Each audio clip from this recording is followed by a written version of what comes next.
No, diváci, mám tu kufor pre 9050 QR Makitu. Takže to je spátku mám. Takto to vyzerá. Krásne. Je to od 2020 taniako. Kufor. Až po toto. A z ITech-u to je. .sk. Takže takto vyzerá ten kufor. Vlastne, tu sa kotúčom mestí aj. A badej. Takže, takto ona je. V tom kufri. Vlastne takto to vyzerá. To je prázdny bol. No nie je to paráda. Keď on je takto v kufri. No je.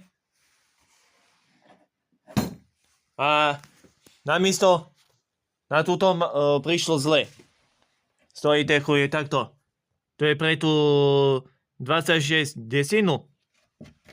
Taniako. To budem musieť dneska objednať. A ja si myslím, že toto bude zle. Ale našťastie, že nie.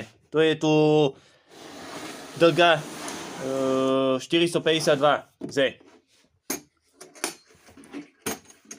Takže takto vyzerá.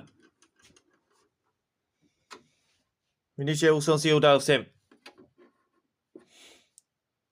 Nemusím ju rozoberať. Len toto som musel šrobováko plochým poslačať, lebo nešlo mi to tam tento kľúč dať. Neviem, či som robil aj video o tomto. Na betón. Ale asi mám.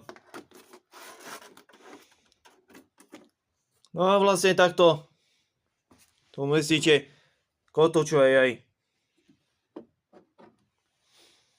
Takže takto. Nabíjačky dáte sem. Čo je paráda. Tie akumulátory vlastne. Toto je asi tá, neviem, aká nabíjačka sa mi ide, ale tu sa dá aj na novo, na obsluhu. No tie papiere. O tejto mašine.